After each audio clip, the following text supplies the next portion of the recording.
My dad was a firefighter. On the day that old house caught fire, my dad rushed in and saved young Larry trapped inside. He lost his life for it. To repay my dad's life-saving act, they gave me everything, treating me like the future lady of the house.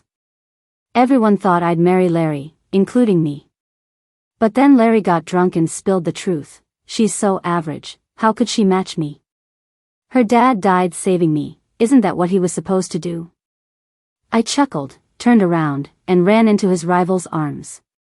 Around midnight, Larry's buddies called me.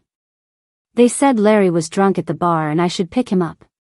So, I dragged myself out of bed and headed there. As I reached the private room, I heard Larry ranting drunkenly. My mom's insisting I marry Carrie at the end of this month. It's so annoying, I'm not done having fun. Carrie's my name. I withdrew my hand just as I was about to open the door. Carrie adores you, don't forget, her dad saved your life. Larry sneered, Carrie? Who is she? Who was her dad? She's so plain, how could she be good enough for me? Her dad died saving me, isn't that what he was supposed to do? My heart sank. I was about to push the door open when I heard Larry again. Carrie, taught by my mom to only play piano and paint, so dull and boring. Marrying her would be tiresome. I've repaid her dad's life in these years, why does my mom still insist I marry her? I couldn't take it anymore. I stormed into the room, grabbed a bottle, and hit Larry on the head. I was shaking with anger. No joke, I really wanted to kill him at that moment. I was 10 when my dad passed away. When their family's party caught fire, my dad, a firefighter, rushed in to save Larry. Larry got a second chance at life, but I became an orphan. To make it up to me, the Moore family brought me into their home, gave me the best material conditions, and prepared me as Larry's future wife. I went through elementary, middle, and college with him. He had a bad temper, was arrogant and spoiled, but I never disliked him for it. I thought he was someone who knew gratitude, not a bad guy, and I was willing to tolerate him. But today, to think he'd joke about my dad's life. Carrie, what's wrong? Larry held his head, full of grievances. My head hurts. I didn't bother watching his act. Larry, I heard everything. His smile froze instantly. In your eyes, my dad deserved to die, right? I gave a bitter smile. Who are you? You're Larry. Nothing's more important than you, right?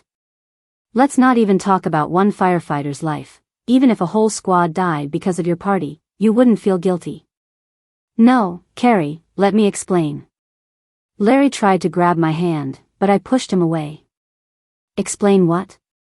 I looked at Larry, my gaze no longer soft. Larry, since you don't want to marry me that much, I won't return to the Moore house again. Congratulations, you're free. Larry was really flustered now, starting to ramble. Don't take what I said to heart, I was just drunk and talking nonsense. I ignored him and turned to leave.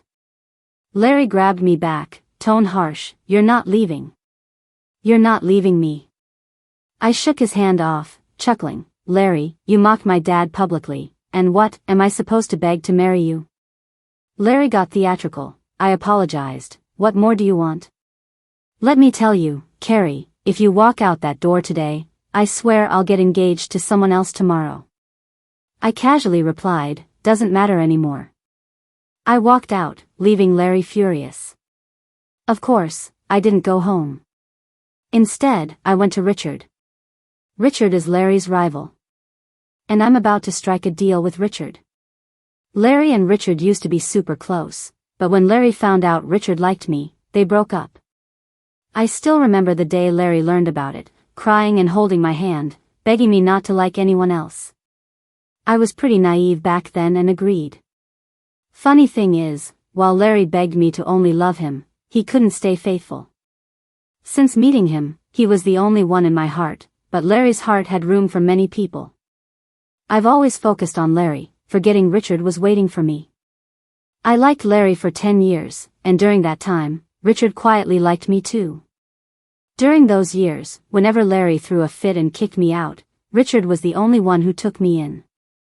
What he said most was, "Carrie, if you don't like Larry anymore, could you consider me?" Those 10 years, he was humble and timid. Richard's liked me for 10 years, and now it's time to give him a chance.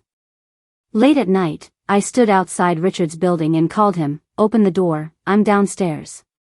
Within a minute, Richard opened up, a bit shyly smiling as he asked, "What's up? Fight with Larry again?" "Yeah, we broke up." When I said that, Richard could hardly hide his smile, but still tried to play it cool and asked me, "Seriously?" "Yeah, not kidding you." I looked him in the eye and tested, "Richard, I have nowhere else to go. Do you still like me?" Richard froze for a long time, saying nothing. I lowered my head, giving a bitter smile, and stepped back. His silence told me all I needed to know.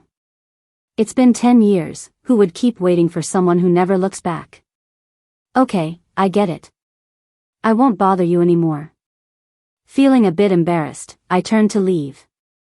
But before I got far, Richard hugged me from behind. He buried his head in my shoulder, his voice shaky, "I've always liked you, don't leave. You broke up with Larry anyway, so think about me." My heart raced a bit, and I whispered, "What if I choose you just to get back at Larry? What if I'm just using you?" Richard said gently, "It doesn't matter. I like you, so you can do whatever to me. You make me happy, who cares about anything else?" Hearing him, I broke into loud sobs. He said, "You're such a good person." I thought back to the things Larry said when he was drunk. "Carrie? What does she count for? She's so plain, how could she be good enough for me?" Seeing Richard, I realized it didn't matter what others thought of me. In his eyes, I was always shining bright. I whispered, "Richard, let's go home." "Okay, let's go home." Once at Richard's place, he set up a room for me, gave me some instructions, and was about to leave. Seeing him about to close the door, I tugged on his sleeve, softly asking, "Are you leaving? Aren't you going to sleep with me?" Richard's face turned red instantly, he even stuttered a bit, Isn't that inappropriate?" Cute, innocent puppy, I thought. I pulled him into my room and asked, "Isn't it normal to sleep with your boyfriend?" Richard's face turned even redder. He said nothing more, just slipped under the covers. So adorable. I sat on the bed and poked Richard's head. Richard, boyfriend." He mumbled back from under the covers and peeked out, his ears burning red. He couldn't look at me, turning away and saying softly, "Sleep. It's late." I looked at him and remembered when he first saw me. He was just as shy then. The first time I saw him, he was 15. I smiled at him, and he shyly looked down, ears red just like today. So many years have passed, but he's still so bashful. I felt like teasing him. I tugged on Richard's collar, making him face me. He was shy but turned obediently. I smiled, cupped his chin, and kissed the corner of his lips. Richard's big round eyes widened immediately. He sat on the bed, not knowing what to do. After the kiss, I felt hot all over too. After a while, I said, "That was my first kiss." Richard froze. Then he wasn't shy anymore, lifting my chin and pointing to his lips, tearfully saying, "Can we do it again?" Only then did I remember that he'd probably waited 10 years for this kiss. For some reason, I wanted to cry too. To think someone waited for me that long, and I never once looked back at him. I leaned down and kissed him again. Our breath mingled, hot and heavy. That night, we did something reckless. To Larry, the dull, wooden me was pinned under Richard, unable to contain myself. Richard might look innocent, but he's got the stamina of a beast. In the end, I begged him to stop, and he only gasped, "Baby, I've waited 10 years, how can I stop now?" Afterward, I fell into a hazy sleep. When I woke up, Richard was making breakfast for me. I slipped on some clothes and sat by the table. Watching Richard hustle in the kitchen, I felt at peace. Every hint of focus and tenderness on his face belonged to me alone. I couldn't resist snapping a picture of him cooking, cropping out his head, and posting it on Twitter. Captioned. Woke up to my boyfriend making breakfast. So nice. After it went up, everyone thought it was Larry, so I quickly posted another. Sorry, changed my taste, got a new boyfriend. Not long after, Larry called. Carrie, are you done messing around? You come home now, and I might forgive you. Bro, you're dreaming. If there's nothing else, I'm hanging up. I saw Richard looking a bit upset next to me and said, my boyfriend's waiting to have breakfast with me. Carrie. Larry's tone hardened. I'm warning you, Carrie, no one else will want you. Don't forget what you said today. I snorted, not wanting to hear any more, and hung up. Richard leaned over after I ended the call, his voice full of jealousy. I don't like him. I pinched his cheek and softly said, don't worry, I won't bother with him anymore. Hearing my promise, Richard smiled contentedly. Suddenly, something clicked for him, and he leaned in to whisper in my ear, did I hurt you yesterday? My face turned crimson instantly. Answer me, he said softly, pulling out some ointment from somewhere. If you're uncomfortable, I'll help you with it. Now my face was burning even more. Ever since that phone call, Larry hasn't bothered me again. But his gossip still occasionally becomes a hot topic on social media. Like today he's in a hot spring with someone, and tomorrow he's at the beach with some actress. Stuff like that. Larry cares a lot about his reputation. Usually, he wouldn't let his gossip get out into the public eye. I know he wants me to see these things to make me regret leaving him. But I was long past caring.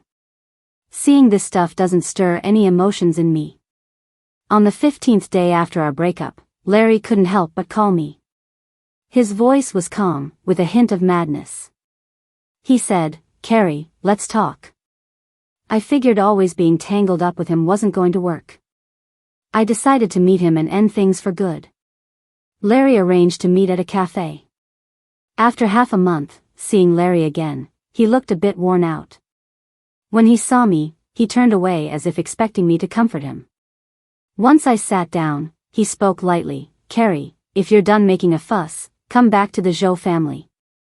You have no idea how many women want to get engaged to me.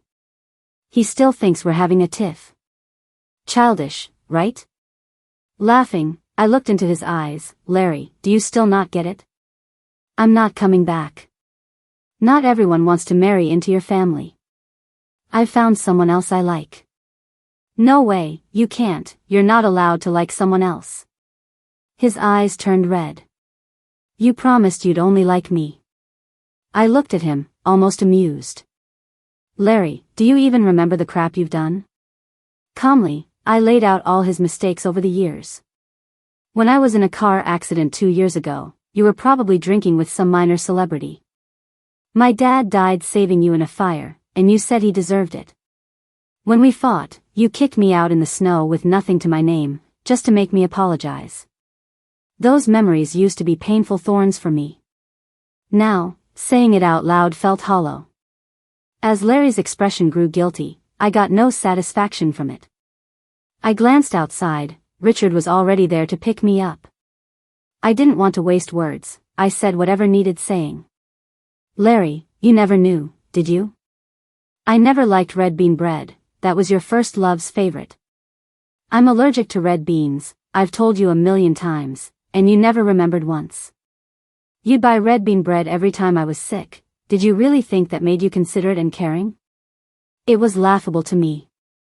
Looking at Larry, I couldn't find anything that moved me anymore. I said sternly, Larry, the Carrie who only had eyes for you is long gone. I told him, don't bother me anymore.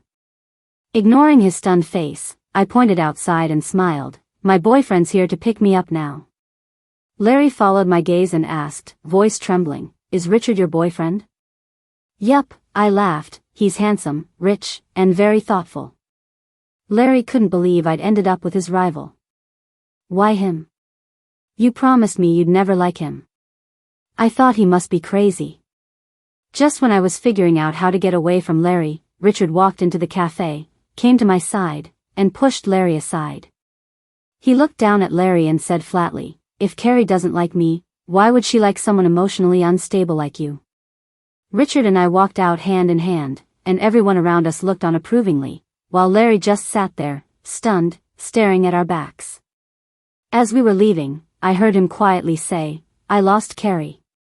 After splitting with Larry, my life got calm and peaceful. I didn't have to worry about the Zhou family criticizing my outfits. No more planning my mornings around making Larry breakfast. I stopped caring if meddling too much in Larry's business would bring his reprimand. Back home, I had nobody to rely on. Everything I did was taken for granted. But now, there's Richard. With him, someone sweet and caring, life feels good again. Soon, my dad's death anniversary came around. That day it rained heavily. Richard wanted to go with me to visit the grave, but I said no. Not because I didn't want him to meet my dad, but because the grave was too modest. It didn't even have a headstone. When I arrived with my umbrella, someone was already there. I didn't expect Larry would show up to pay respects to my dad. He knelt by the small mound, lost for words. Hearing my footsteps, he turned, first pleased, then confused. "Carrie, why can't I find your dad's grave?" Seeing his near tears face, I wanted to slap him. I crouched down, locking eyes with him, each word biting. "Did you forget? It was you who ordered my dad's headstone be removed." Larry stared blankly, a whisper, "No way, I'd never, he saved my life." "Larry, don't you find that funny?" I sneered with pent-up resentment. "Playing dumb again?" Calmly, I continued, "Since my dad was buried here, you haven't visited once. Of course, you wouldn't know. The crystal headstone was smashed by your first love, Becky." I pointed to the empty space and laughed, my laughter chilling. "See that spot? My dad's ashes were scattered there, by Becky's own hands." I lost control, stepping on Larry's leg. "What right do you have to honor my dad?" "Tell me, what right?" Larry asked in a shaky voice. "Why didn't you tell me back then?" "Why didn't I tell you?" I laughed in disbelief and shot back at him. "Larry, have you thought about who was it that instructed Becky to ruin my dad's tombstone? Just because I advised you to go home early and made you upset, you let Becky teach me a lesson. Have you forgotten? You're the one who did that, Mr. Privileged." "Oh, you must have a selective memory." I still remember the day my dad's tombstone was dug up. It was raining that day too. By the time I got there, my dad's grave was already a mess. His urn was carelessly tossed on the ground. I rushed over to grab it, but Becky snatched it up before I could. Right in front of me, she scattered my dad's ashes. I was like a madwoman, sprawled in the mud, scooping handful after handful onto my dad's urn, but I couldn't tell where his ashes were anymore. I couldn't find him. Desperate, I asked Becky, "Why would you do this?" And Becky said, "Why? Because you pissed off Larry. Did you really think living at Larry's house meant you could do whatever you wanted? If your dad hadn't died, you'd never even have come into contact with people like us." That day, I finally understood. Larry's family never saw any value in me. To them, the kid of an average parent was nothing more than a target for disdain and bullying. All those notions of gratitude? They were crap. Just some fleeting pity. The ironic thing was, I once longed for that kind of pity. I took a deep breath, pulled myself back to the present, and looked at Larry, who was kneeling in front of my dad's grave. I felt utterly drained. "Larry, just let it be, stop tainting my dad's memory." Larry knelt in the rain, silent, not budging. After a long while, he looked up at me, his voice hoarse. "Carrie, if I gave you this life back, would you stop being mad at me?" I watched Larry, his eyes filled with madness, and said nothing. Seeing that I wouldn't reply, Larry struggled to his feet, muttering to himself, "I have to make my Carrie forgive me. I'm going to win Carrie back. We'll live together, travel together, and I'll never fight with her again. Never." He wandered off, talking to himself. I've never seen Larry look so defeated. I almost wondered if I'd driven him insane. Watching him leave, I felt a discomfort I couldn't shake. When I got home from visiting my dad's grave, Richard had already left for a meeting. He left me a note on the table. Hey wifey. I made lunch and dinner, make sure you eat, okay? I might be working late tonight, so get some rest. A little dog sticker was on the paper. I chuckled at his note, my worries melting away. After lunch, I lay down and slept. I woke up past 10 at night, and Richard still wasn't home. Maybe seeing Larry today left me feeling unsettled. When Larry and I were together, he often wouldn't come home at night. Whenever I called him, he'd be in some noisy bar. If I went to pick him up drunk, he'd always be around pretty young women. When I showed up, he'd still be joking and laughing with them. I couldn't help but worry, what if Richard was like that too? I tried to shake off the thought but couldn't help wanting to see Richard. Following the address he texted, I found him at a dinner with some bigwigs. It was a bar, full of life and noise. Standing outside Richard's private room, I hesitated. Bars always brought bad memories. I feared opening that door would change how I saw Richard forever. What if all his kindness and devotion these past months were fake? What if he was just like Larry? What if? As my head filled with what ifs, I heard Richard's voice. He sounded tipsy. He was bragging. Let me tell you all, my wife is super, super beautiful, super, super sweet, and treats me super, super well. She's like a soft, delicious strawberry shortcake, and I'm head over heels for her. Don't try to get me drunk. My wife's coming soon, and she'll set you straight. Richard was clearly drunk. Hearing his words, I felt relieved. I opened the door and saw Richard at the table. No women dared sit next to him. When he saw me, surprise flashed across his face before he stumbled over to me, falling into my arms. You finally came, wife. He took my hand and slurred, I landed a huge deal. We can buy that island you like and have our wedding there. I stared at him, not really listening to his drunken rambling. I just wanted to kiss him. I greeted his clients, then took him to the car. Richard leaned back in the seat, the shadows of his long lashes making him look gentle. I couldn't resist pinching his cheek. What did you just call me? He squinted and kissed me. I called you wife. Aren't you my wife? I teased him, we're not married yet. Richard opened his eyes wide, asking cautiously, do you want to marry me? I shot back, do you want to marry me? He hooked my finger, leaning close to whisper, of course, I've always wanted to. I kissed him, then let's get married. He had waited 10 years for that answer. After a while, Richard asked, are you serious? I held his face, I'm serious. I've never met anyone as gentle and devoted as him. After I agreed to marry Richard, he seemed happier every day, busy planning the wedding, always out early and home late. Gradually, our wedding day was just around the corner. Just when I thought I could happily wear my wedding dress, I got a call from Larry that pulled me back into a dark place. He wanted me to come over to his house. I said, Larry, can you have some boundaries? Do you really think there's anything between us now? Larry calmly replied, your dad's belongings are here. Don't you want them? Those words shook me. I could let go of anything but not my dad's belongings. So, I decided to see Larry one last time. Larry bought a house in a remote part of the suburbs. By the time I arrived, the sun had set. I stood at the door, waiting for him to bring out my dad's things. But like a madman, he pulled me inside and tied me to a chair with a rope he found somewhere. I started to panic and struggled, yelling, Larry, are you crazy? What do you want? Crazy? I guess I am, he said, pouring gasoline everywhere. Then, crouching in front of me, he quietly laughed, Carrie, I heard you're marrying Richard. I'm really hurt. I glared at him, let me go, Larry.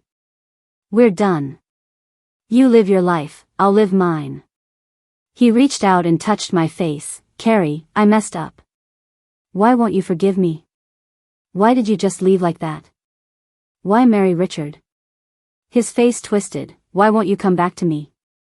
Every day without you, I kept thinking. You should only smile for me.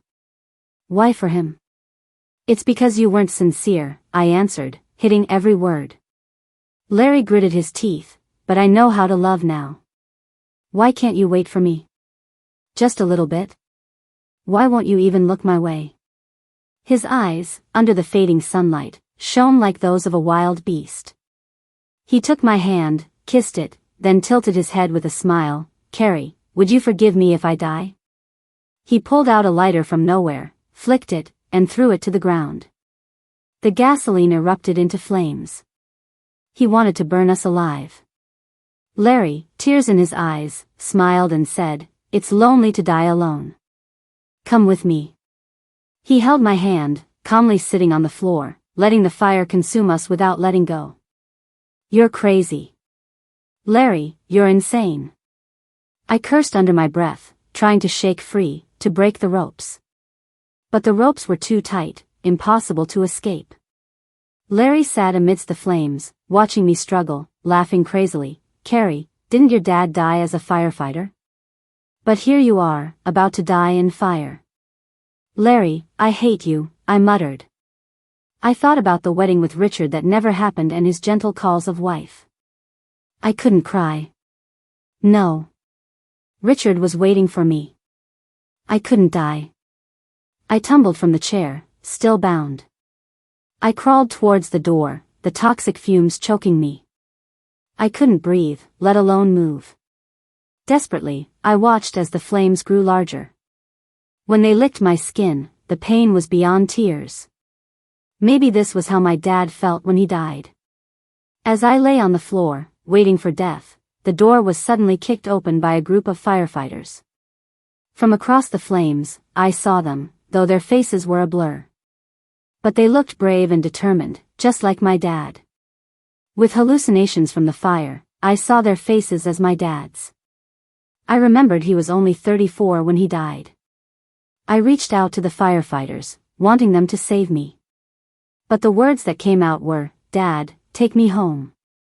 In a daze, one person rushed to me, ignoring the flames, and cradled me, running out of the inferno. He said, "Carrie, let's go home." It was Richard's voice. It felt like a dream, a long, long dream. I dreamed my dad had died and then lived again. I dreamed of many people in his uniform but with different faces. I dreamed of Larry pushing me into the fire and Richard pulling me out. When I reopened my eyes, I was in a hospital. Richard was asleep, leaning on my bed, hands wrapped in thick bandages. I shifted a little, and he woke up. Seeing me, he burst into tears. "I thought I lost you. You scared me." I kissed him, "But I'm fine, aren't I?" Richard whimpered in my arms, still trembling. "When I saw you in that fire, I was terrified. But you and the firefighters saved me," I said, tearfully kissing his cheek. "You were crazy to run in without gear." "I can't live without you," Richard admitted, pausing. "I've been afraid of fire since I was trapped in one as a kid." "Then why?" I asked. "Because, back then, a firefighter came and saved me," he said softly, kissing me gently. "Carrie, that firefighter was your dad. He was incredible. At first, I only cared about you because your dad saved my life. But then, I realized you're an amazing person, and slowly, I started to like you." I couldn't help but tear up. "You've been so persistent. You liked me for 10 years. Richard blinked. "Only 10 years to win you over? Totally worth it. Dummy." After treatment at the hospital, I was able to leave after 2 months. Once out, I didn't immediately head off with Richard to take wedding photos. Instead, I went to the police station. Larry had been rescued from the fire, too. However, he's suspected of arson and is being held at the station. When Richard and I went to visit him, Larry was cuffed in the corner, looking dazed, without his former arrogance. Who would have thought that once an arrogant golden boy would be on the verge of imprisonment? Seeing me, Larry's eyes lit up a bit. He grabbed the bars and growled at me. "Carrie, you finally came for me. Carrie, are you taking me home?" I used to like hearing Larry talk because his voice was magnetic and pleasant. But now, his voice was hoarse, like a stray dog howling. Seeing him made me feel sick. I glanced at Richard, who got the hint immediately. Richard waved our wedding rings at Larry with a smile. Not here to pick you up, but to send you off. Larry's pupils dilated, and he shook the bars violently, shouting. Carrie, what does this mean? I've changed, realized my mistakes. Please, don't press charges. I've really changed. Please talk to the police, get them to release me. Carrie, I'm begging you, I can't stay here anymore. Only Larry and I were at the fire scene. If I said Larry didn't set the fire intentionally, his sentence might be reduced, and his family could possibly bail him out. So, I'm Larry's only hope. But I won't save him. Looking into Larry's beautiful eyes, I felt nothing. That mouth of his can spin tales, but there's something wicked in his heart. If we don't send him to prison, who knows when he might retaliate again.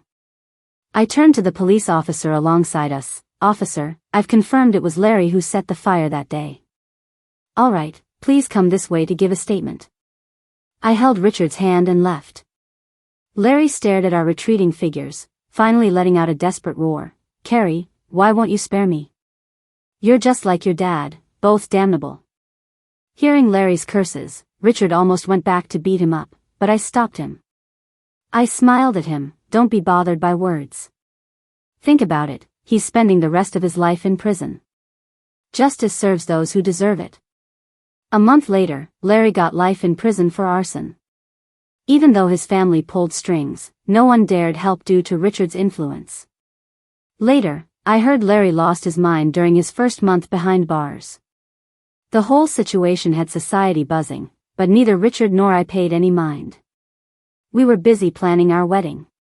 By June, when flowers turned into seas of blooms, Richard and I tied the knot. Richard remembered that promise he made to marry me on an island. So, he actually bought one just for our wedding. Larry's voice sounded cold. Your dad died saving me, wasn't that what he should have done? But Richard was really late, arriving just before the wedding started. He carried flowers, sprinting towards me and skidded halfway, getting his suit dirty. After 3 seconds of silence, everyone burst into laughter, including me. Richard's face turned red as he stood beside me, grabbing my hand with a pout. Babe, they're all laughing at me. I couldn't resist pinching his cheek. How come you're such a big baby today? Richard wrapped his arm around my waist and whispered, Tonight, we'll see who's the real baby. I went silent. The officiant was busy with the ceremony, but Richard was just holding my hand, gazing at me. Babe, when's it time to exchange rings? I looked at him. Why? Wanna kiss that sweet, soft strawberry cake? Childish. Though I thought that, I still tugged on Richard's tie, pulling him close, and stood on tiptoe to kiss him. Richard, congrats on claiming the rest of my life. Richard softly replied, Thank you for choosing me. Under the witness of society's elite, beneath the palm trees of our little island, with the bright sun shining down, Richard and I, after 10 long years, became partners. Really, I'm the one who should be thankful. Thankful that, after betrayal and pain, Richard taught me to believe in love again.